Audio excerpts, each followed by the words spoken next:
কালো টাকা তো বস্তার বস্তা কালো টাকা সেখানে ছাড়া হয়েছে এবং তাদের কালো টাকার উৎস মানে খুবই মানে শুনলে আশ্চর্য হবে। বিএনপি কালো টাকা তো নির্বাচনের ৩-৪ দিন আগে আপনারা খাইছেন ভাই, নির্বাচন আগে ২-৪ দিন আগে যে কালো টাকা তারা ছেড়েছে। মানে একদিকে শুধু তারা যে চাঁদাবাজি যে কথাটা বলছে আয়ব ভাই, চাঁদাবাজ তো আসলে তারা চাঁদাবাজি ক্ষমতা যাওয়ার আগেই তো শুরু করে দিচ্ছে এবং ৫ই আগস্টের পরে তাদের চাঁদাবাজিতেই তো মানুষ অতিষ্ঠ। আসলে বিএনপি এবার যে রাজনীতিটা করছে অনেকগুলো দলকে কিন্তু আসলে বিএনপির মাঝে বিলীন হয়ে গেছে। এর মধ্যে দিয়ে মূলত আমাদের রাশেদ ভাইয়ের দল অর্ধেক বিলীন হয়ে গেছে, মানে সেক্রেটারি বিএনপিতে বিলীন হয়ে গেছে, সভাপতি ঠিক আছে। তো এটা কখন বিলীন হয়? আসলে যখন কাদের নিজেদের সক্রিয়তা থাকে না তখনই দলগুলো বিলীন হয়ে যায়। তো আরপিওটা তো সবার জন্য কল্যাণকর ছিল। আমি স্বনামে নির্বাচন করব, আমার দলের নামে আমি নির্বাচন করব, আমার মার্কার নামে নির্বাচন করব, সেখানে এটা তো সবার জন্যই কল্যাণকর ছিল। কেন এনসিপি খেলাফত মজলিস তারা নির্বাচন করে নাই? সেখানে তারা নির্বাচিত হয়ে আসে নাই? সেটা আমাদের রাশেদ ভাইয়ের পারে নাই, সেটা হলো রাশেদ ভাইদের আসলে ব্যর্থতা। এরপরে দ্বিতীয়ত হলো উনি যে কথাগুলো বলেছেন, আসলে বিএনপি যে কাজগুলো নির্বাচন আগে এবং নির্বাচনের দিন যে কাজগুলো করছে, এই কাজগুলো মূলত তারা আগে থেকেই একটা নেগেটিভ দাঁড় করে রাখার চেষ্টা করছে। ১ নম্বর হলো তারা ব্যাপকভাবে জামাত বোরকা কই করছে, এরপরে জাল ভোট দিবে, জান্নাতের টিকিট জামাত বিক্রি করছে। জামাত ইসলামী কোথাও জান্নাত বিক্রির কথা কোথাও বলে নাই। জান্নাত তো বিক্রির বিষয় না, জান্নাত আল্লাহ রাব্বুল আলামিন প্রত্যেকটা মানুষকে তার জান্নাতের বিনিময়ে এই যে আমরা যে ইবাদত বন্দেগী করছি সব কিছু করছি, আল্লাহ জানমাল সব কিছু কিনে নিছে, এর বিনিময়ে কি দিবে? জান্নাত দিবে আমাদেরকে। এখন জান্নাতের কথা যে কথাটা বলা হয়েছে, এই কথাগুলো এটা আসলে জামাত ইসলামের ব্যাপারে তো আর কোনো কিছু বলার মতো নাই। এরপরে কালো টাকার কথা যেটা বলা হয়েছে, কালো টাকা আমাদের আমার এলাকা এবং সারা দেশে বড় ধরনের মানে 5টা মানে আমি বলবো যে মানে এই নির্বাচনে বিএনপিকে এই পর্যন্ত এগিয়ে নেওয়ার ক্ষেত্রে সহায়ক হয়েছে এবং তারা এই কাজগুলো করে মূলত পার পেয়েছে। ১ নম্বর হলো, প্রথম হলো মূলত কালো টাকা, দ্বিতীয়ত হলো তারা আওয়ামী লীগের সাথে মূলত ব্যাপকভাবে মূলত জোট দেয়া মূলত নির্বাচনটা করছে। এরপরে এখানে যে কথাটা বলছে তালিমের নামে, তালিম মানে হলো প্রশিক্ষণ, তালিম মানে হলো এখানে কাউকে মূলত কোনো বিষয়ে দীক্ষা দেওয়া, কাউকে কোনো বিষয়ে বলা। এই বক্তব্যগুলো যখন আমরা কোনো সভা করি, সমাবেশ করি, এগুলো তো তালিবের মতনই। এটা যদি আমরা আরবি না বলি, আমরা যদি বাংলা বলি, উঠান বৈঠক করছি, আমরা নির্বাচনী সমাবেশ করছি, কালো টাকা তো বস্তার বস্তা কালো টাকা সেখানে ছাড়া হয়েছে এবং তাদের কালো টাকার উৎস মানে খুবই মানে শুনলে আশ্চর্য হবে। বিএনপি কালো টাকা তো নির্বাচনের ৩-৪ দিন আগে, আপনারা খাইছেন ভাই, নির্বাচন আগে ২-৪ দিন আগে যে কালো টাকা তারা ছেড়েছে।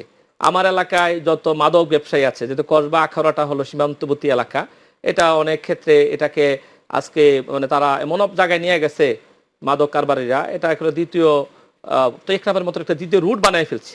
যারা মেম্বার চেয়ারম্যানরা ছিল সকল মেম্বার চেয়ারম্যানকে তাদেরকে বাড়িতে নিয়ে আসছে বিএনপির যে নেতৃবৃন্দ, তাদের বাড়িতে নিয়ে এসে তাদেরকে বলছে তোমাদের যে মামলাগুলো আছে আওয়ামী লীগ যারা করে, আওয়ামী লীগ সবাই বলছে তোমাদের মামলা তুলে দেওয়া হবে, তোমরা নির্বাচনে ভূমিকা রাখো। এবার অনেকে টাকাও চাঁদা বসে দেওয়া হয়েছে। আমার গ্রামে, আমি তো পৌরসভা সদরে আমার বাসা, এখানে কাউকে 50,000, কাউকে 20,000, কাউকে 10,000 টাকা তাদের কাছ থেকে টাকা নিচ্ছে। মানে একদিকে শুধু তারা যে চাঁদাবাজি যে কথাটা বলছে আয়ব ভাই, চাঁদাবাজ তো আসলে তারা চাঁদাবাজি ক্ষমতা যাওয়ার আগেই তো শুরু করে দিচ্ছে এবং 5ই আগস্টের পরে তাদের চাঁদাবাজিতেই তো মানুষ অতিষ্ঠ। এবার এই নির্বাচনে আমি চাক্ষুষ নিজে দেখেছি যে ওখানে তারা কিভাবে চাঁদাবাজি করেছে এবং বলা যায় ব্ল্যাকমেলিং করে, আমি শেষ করি, ব্ল্যাকমেলিং করে মূলত তারা কিন্তু এখন প্রশাসনটা এখানে বলতেছে যে প্রশাসন আমাদের সাথে, প্রশাসন কোথায় জামাতিকরণ? এই যে এই কথাটা শুরু থেকেই বলছে, প্রশাসন আপনি যেখানে দেবেন সেখানেই দেখবেন সেখানে বিএনপির লোক, যেখানে যাবেন সেখানে বিএনপির লোক, প্রশাসন সচিবালয় যাবেন সেখানে বিএনপির লোক, ডিসি যদি সারা দেশের ডিসিদের হিসাব করে দেখেন সেখানে পাবেন বিএনপির লোক, এরপরে আপনি ইউনিয়ন সাবদেরকে যাবেন সেখানে যাবেন বিএনপির লোক।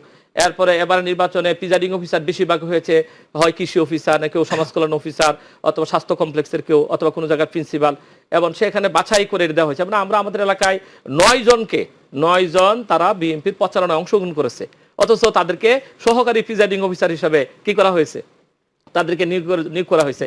আমরা এদের জন্য আপত্তি জানাইছি, আপত্তি জানার পর তাদেরকে সুকুজ করা হয়েছে, অথচ সুকুজ করলো নির্বাচনের আগের দিন ঠিকই তাদেরকে আবার ঠিকই মানে 9টা কেন্দ্রে তাদেরকে দায়িত্ব দেওয়া হয়েছে এবং 9টা কেন্দ্রের মধ্যে 7টা কেন্দ্রে তারা কারচুপি করেছে। এবং এটা আমি যখন ইউনিয়নকে জানাইলাম, তুমি বলছি যে ঠিক আছে এটা আমি দেখতেছি, ওই দেখতেছির মধ্যেই কিন্তু তারা ছিল। খুব ছোট্ট করে একটু বলবেন, জামাতের আমিরকে জিতিয়ে দেওয়া হয়েছে। জামাতের আমিরের আসন জিতিয়ে কেন দেওয়া হবে?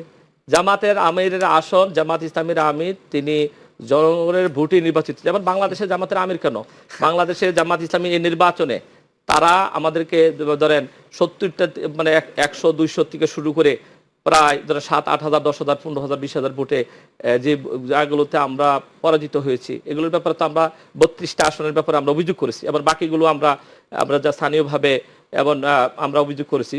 প্রত্যেকটা জায়গায় দেখবেন এই কাজগুলো মূলত করেছে তারাই, নিজেরা কারচুপি করা, ইঞ্জিনিয়ারের সাথে সম্পৃক্ত করা প্রশাসনকে, এই কাজগুলো করেছে। এবং আমি আরো একটা বিষয় আপনাদেরকে বলবো যে পোস্টাল ব্যালট, আমার এলাকা 9,345টার মতন পোস্টাল ব্যালট রেজিস্ট্রেশন করেছিল। এবং আরো যারা সরকারি কর্মকর্তা দেখা গেল যখন ভোট গণনার গেল, পোস্টাল ব্যালটের রেজাল্ট অনেক পরে দেওয়া হলো, মাত্র 6,000 তারা কাউন্ট করছে। আর বাকি পোস্টাল ব্যালট কোথায় গেল? আমরা কিন্তু এগুলো প্রশাসনকে কিন্তু আসলে জানিয়েছি।